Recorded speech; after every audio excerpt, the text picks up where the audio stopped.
नमस्कार, welcome back. मैं doctor विप्लव आपके सामने।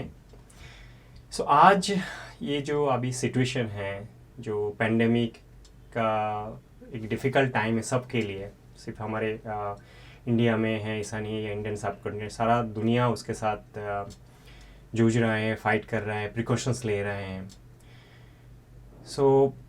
आशा करते हैं कि किसी को कोविड ना हो, बट किसी को कोविड का इन्फेक्शंस होता भी है, मेरे हिसाब से इतना घबराने की ज़रूरत नहीं है, क्योंकि उसके इवन ऐसा भी होता है कि जो कोविड के इन्फेक्शन जो होते हैं उसमें सभी समय ऐसा नहीं कि सबको आईसीयू में एडमिट करना पड़ेगा, सबको हालत ख़राब होगा, ऐसा नहीं है। More then I will say 98% chance है कि आपको कोई तकलीफ नहीं होगा, और हॉस्पिटल में जाना भी पड़े कोई सांस के तकलीफ के वजह से आपको इम्प्रूवमेंट का चांसेस काफ़ी ज़्यादा होता है।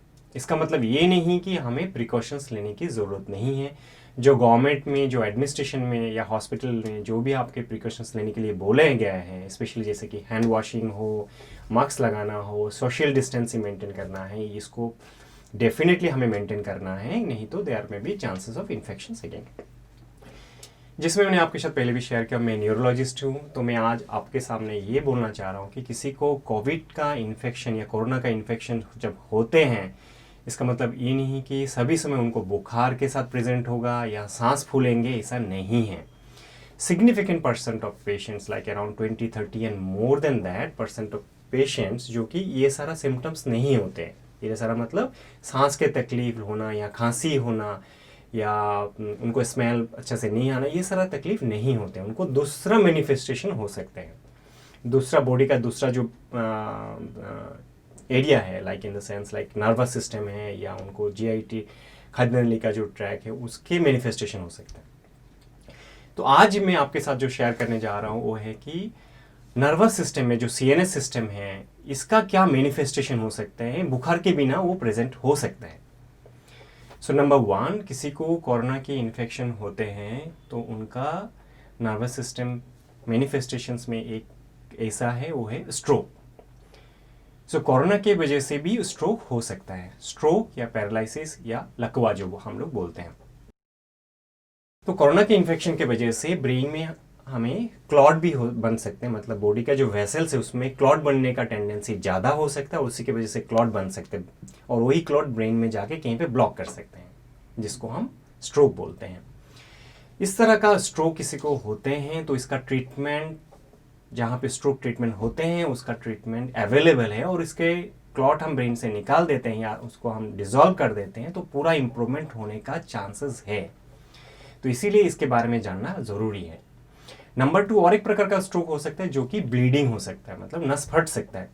ये भी होता है कि एक तो क्लॉट भी बन सकता है, दूसरा है कि ब्रेन के जो नसें हैं वो भी फट सकता है और ब्रेन में ब्लीडिंग भी हो सकता है। ये दूसरा प्रकार का मैनिफेस्टेशन है।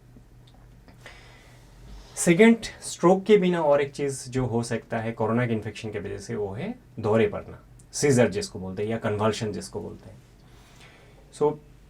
किसी को कोरोना का इन्फेक्शन हुआ है, बाकी कोई खांसी या बुखार नहीं है, लेकिन दौरे पड़ना शुरू हो सकते हैं, तो एक मैनिफेस्टेशन है। किसी को इस तरह का दौरे पड़ते, पहली बार दौरे पड़ रहा है या ऐसे भी दौरे किसी को पड़ते हैं, तो इसको इग्नोर मत कीजिएगा।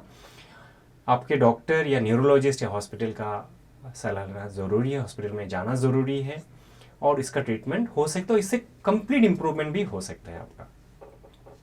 नंबर 3, आप किसी को कोरोना के इन्फेक्शन के वजह से हेडेक की प्रेजेंटेशन हो सकता है, सिंपल हेडेक लेके भी आ सकते हैं।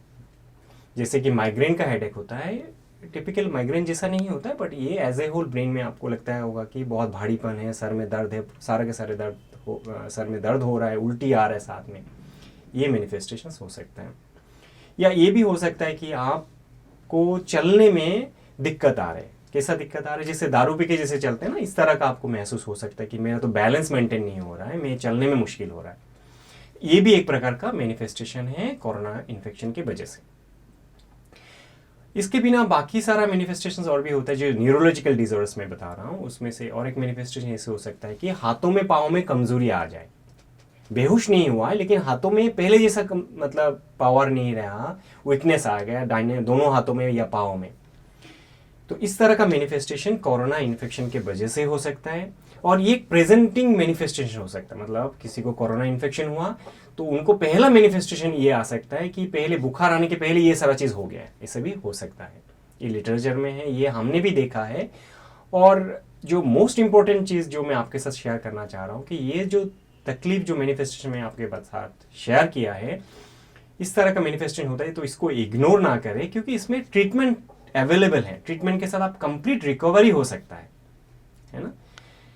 सो आई थिंक मेरे जो आपको साथ जो शेयर किया है इन्फॉर्मेशन कोविड के बारे में, तो ये थोड़ा आपके लिए हेल्प होगा तो अच्छा बात है। मोस्ट इम्पॉर्टेंट मैसेज आपके साथ मैं ये शेयर करना चाह रहा हूँ कि ये कोविड के ये जो पेंडेमिक है, आप प्रिकॉशंस डेफिनेटली लेना है, social distancing, hand washing, mask, ये सारा चीज़। और साथ में तभी भी किसी को ये मैनिफेस्टेशन आते हैं, ये तकलीफ होते हैं, तो इग्नोर ना करें, आपके डॉक्टर के साथ सलाह करें। Friends, if you like my video, don't forget to subscribe and like my video.